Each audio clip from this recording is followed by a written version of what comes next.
You're watching South Asia Newsline and here are the top stories we are tracking for you on Wednesday, the 15th of May. Indian Home Minister Amit Shah asserts POJK belongs to India, says territory an integral part. Cash trap Pakistan's politicians own property worth billions in Dubai, claims report. And India rejects allegations of unauthorized landing in Maldives, says followed proper procedures.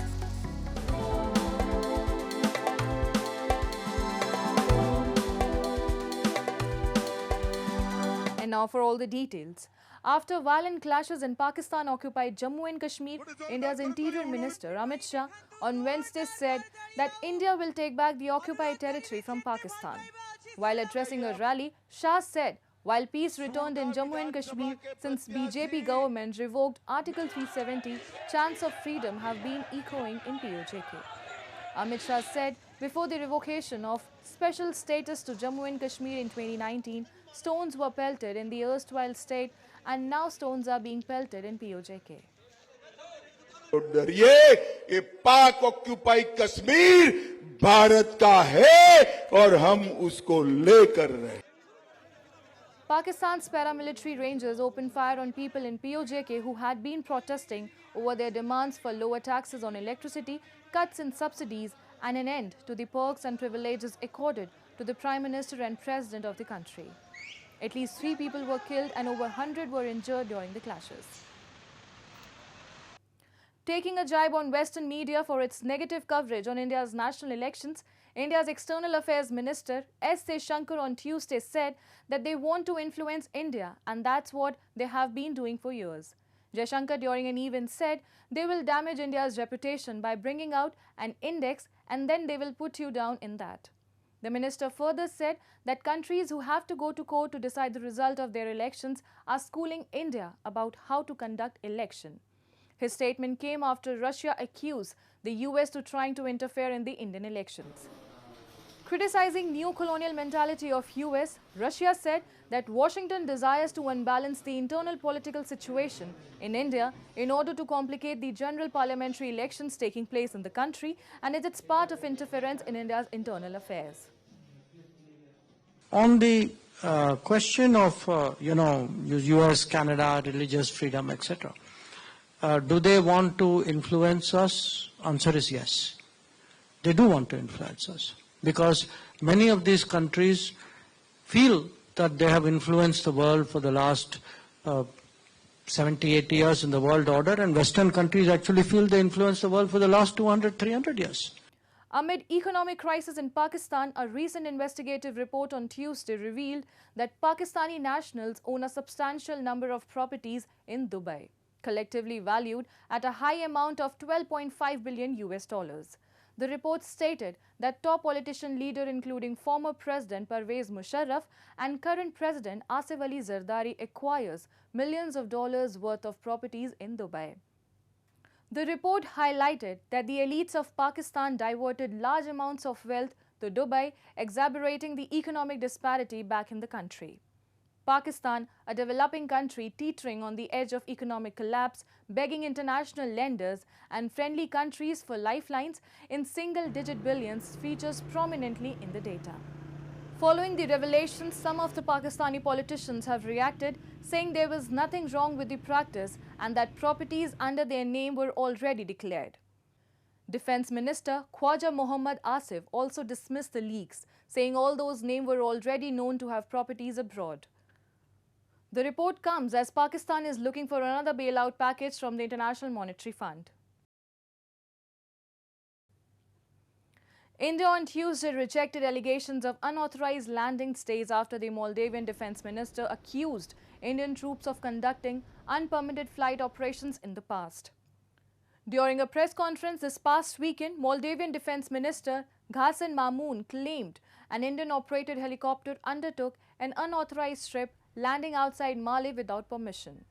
Refuting the allegations, the Indian High Commission in Male stated that Indian helicopters operating in the Maldives have always followed agreed-upon procedures and received proper authorization from the Moldavian National Defence Force. They added that the specific sortie referred at the press conference was also undertaken with MNDF approval. The emergency landing in Thimarafushi was necessitated due to an unforeseen exigency. This landing was carried out after taking necessary on-ground approvals from air traffic control to ensure the safety and security of the helicopter and crew, the statement said. Indian personnel were previously stationed at Male to train Moldavian armed forces officials on aircraft donated by New Delhi. However, following the election of the pro-China leader Mohammad Muizzu, the Maldives formally requested India withdraw its troops from Male, which was completed by May 10th. Sri Lankan cabinet on Tuesday approved a new economic law that will cover key targets set by the International Monetary Fund.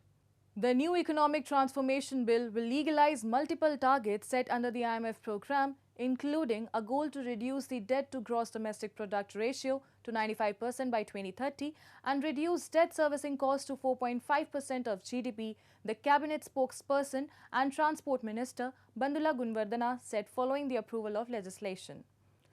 This law is to ensure that Sri Lanka continues on this path to recover from the crisis and also implement larger reforms to grow consistently, Gunawardena added. Sri Lanka plunged into its worst financial crisis in more than 7 decades after its foreign exchange reserves sank to record lows in 2022, pushing the country to default on its foreign debt. But the island nation has seen its economy improve after a $2.9 billion bailout was approved by the IMF last April and is expected to grow by 3% this year. Nepal government has claimed to improved economic conditions with implementation of financial and monetary policies as it announces plans and policies ahead of the fiscal budget. Reading out the plans of the government, Nepal President Ramchandra Paudel stated that economy has improved as a result of the balanced implementation of financial and monetary policies. The government further announced that through the policies, Nepal would take initiatives to attract more foreign investment and unveil programs to boost the morale of private sector. Paudel underlined the Nepal would develop as global information technology hub, encouraging to develop IT industry as the major sector of employment and service export. Nepal is facing a severe economic crisis as agricultural and industrial production is falling, the trade deficit along with the unemployment problem is growing, the stock market is tumbling. वित्त एवं मौद्रिक नीतिको सामञ्जस्यपूर्ण कार्यान्वयनबाट अर्थतन्त्रमा क्रमशः सुधार आएको छ। अघिल्लो आर्थिक वर्षको तुलनामा आर्थिक वृद्धि दरमा सुधार आएको छ। मुद्रास्फीति दर घटेको छ। सम्बद्ध कानुनहरुमा परिवर्तन गरी लगानीको समग्र वातावरण सुधार गरिएको छ। Subhai Banaras, organized on Tuesday at iconic Assi Ghat, offered a captivating glimpse into Varanasi's rich cultural heritage as the city awakens to the soft chants of Vedic hymns, yoga practices and holy dips in the Ganga River. Take a look. As the first rays of the sun peek over the horizon, a unique cultural extravaganza unfolds at Assi Ghat, one of the 5 key ghats in the Varanasi city. The event, known as Subhai Banaras or the Dawn of Banaras, is a captivating display of the city's rich cultural heritage, leaving tourists in awe of the city's timeless beauty. The event offers a glimpse into the spiritual awakening of Varanasi, giving foreign tourists a chance to delve in the culture of the holy city. As the morning air carries the soft chants of Vedic hymns, people are also seen performing various rituals such as yoga and holy dip in the Ganga River. Locals say there is a significant increase in tourism, especially after these event and inauguration of the redeveloped Vishwanath Temple corridor. बदलाव आने से पर्यटन आ रहे हैं दूर दराज से लोग आते हैं घूमते हैं हम घुमाते हैं लोग को भगवान विश्वनाथ मंदिर बना जब से कॉरिडोर तब से बहुत कुछ That's all in tonight's edition. We'll see you same time tomorrow.